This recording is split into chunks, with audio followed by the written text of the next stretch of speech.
مرات بنمر بظروف قاسية وبنلاقي كثير من الناس اللي ممكن يؤثروا علينا ويستغلونا أو حتى يغيروا نظرتنا لنفسنا ويقللوا من قيمتنا.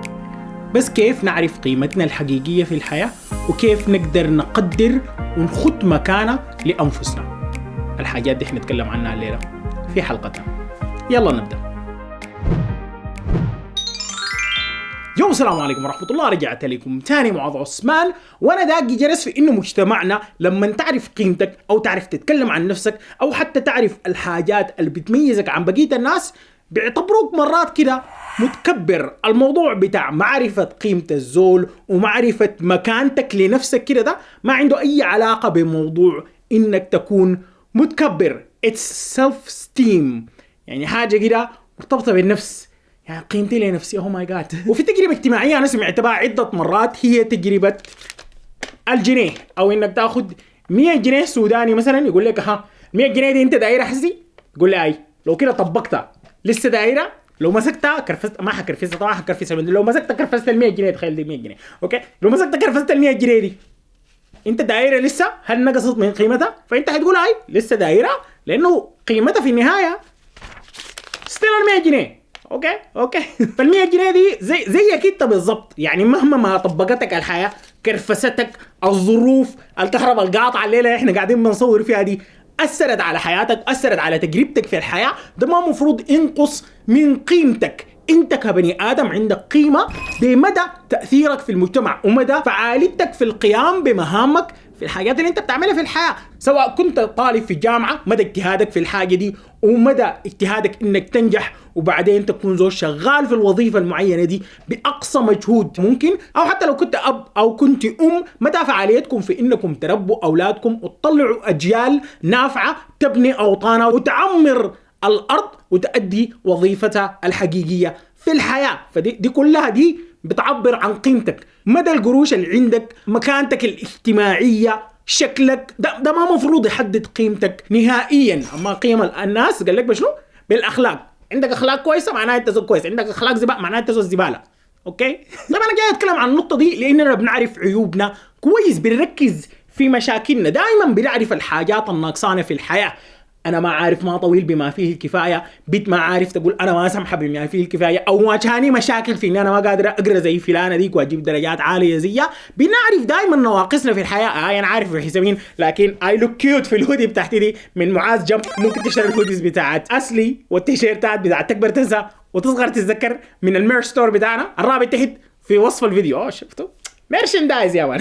نرجع لنقطه العيوب دي. نحن بنعرف عيوبنا كويس، يعني الزول دائما بيكون مركز في الحاجات دي شديد، وده دائما المرات بيمسكنا بيكبلنا وبيمنعنا اننا فعلا نركز في الحاجات اللي بتميزنا عن بقية الناس. فعشان نعرف قيمتنا الحقيقية في الحياة نحن لازم نزح تركيزنا من النواقص دي ونركز في المميزات، نركز في الحاجات اللي بتميزنا عن الناس التانيين، الحاجات اللي نحن متميزين فيها، سواء كانت بطبيعتنا الجسمانية. في ناس كتير متميزين في الناحية بتاعت الرياضة، ممكن يركزوا في الموضوع ده. في ناس متميزين في انه لو قرأ كتاب مرة واحدة بيحفظوا لك يا مان، عبقرينه يعمل لك داونلود كده يا مان، ولا تقول USB 3. وناس نقاط قوتها انها بتعرف كيف تسوشيالايز، بتعرف كيف انها تكسب الناس اجتماعيا. زول كده ممكن يخش لها على جروب جديده يصاحب الناس اللي في الجروب ده كلهم. فكوننا نعرف نقاط قوتنا ده بيساعدنا اننا نقيم روحنا اكتر ونقدر كده يعني نكون فخورين بنفسنا في الحاجات اللي احنا متميزين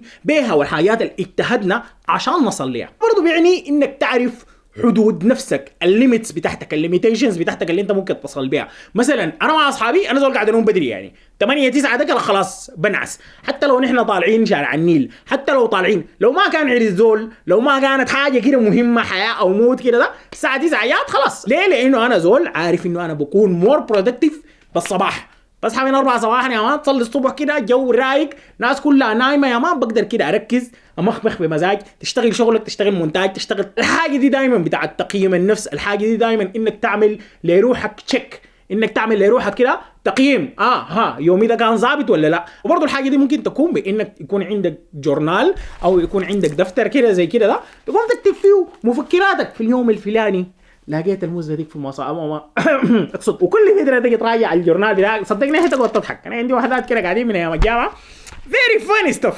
وبرضه موضوع الكتابه ده ممكن يساعدك في انك لما تكتب مزاياك او تكتب الحاجات اللي انت عاوز العقل الباطني بتاعك السبكونشس كده يقتنع بيها، بتقوم بتكتبها كتير. فمثلا تاخذ لك وقت كل يوم كده بالصباح انك تكتب انا زول شفت، انا زول شفت، انا زول شفت، تكررها 200 مره. انا زول شفت، انا زول شفت، انا زول شفت، انا زول شفت، انا زول شفت، انا زول شفت، انا زول شفت، لغايه ما تلقى روحك اتحولت عزوز الشفت. يو واتس اب، واتس جود، واتس بابين everybody. انت كم اقتنعت بروحك وعينت لروحك كده في المرايه وقلت اوه انا اشفت شفت في العالم، انا ازاي منه يا ارض احفظي ما عليك ما شاء الله علي على وسامتي. الحاجه دي انت ما حتقتنع بها نفسيا وما حتقدر تقنع بها زول اللي قدامك. فانت لو ما وهمت نفسك ما حتقدر توهم الناس التانيين يا شفت.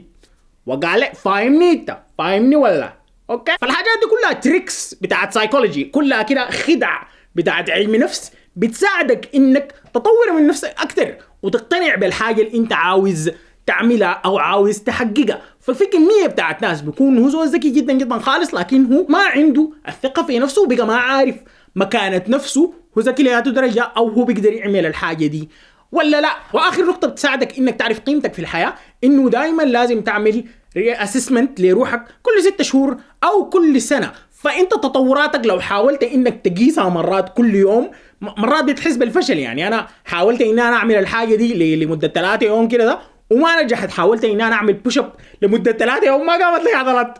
ولكن انت لو قمت عملت 20 بوش اب مثلا يوميا كده و40 بول اب يا مان في 3 شهور بتعمل لك عضلات شويه كده، في 6 شهور بتعمل لك عضلات اكتر، او في السنه كمان يا مان بيكون عندك بايسبس. شفتها يا جماعه اللي بتصور في انستغرام ده كده او بادي بيلدرز يا مان. انت بتشوف البادي بيلدرز ده في انستغرام يا مان معضلين كده وتقول الزول ده خش الجيم كده يا مان وادالك كوبايه بتاعت بروتين بالصباح لقى روحه اسمه ارول شوارسنيجر. It doesn't work like that.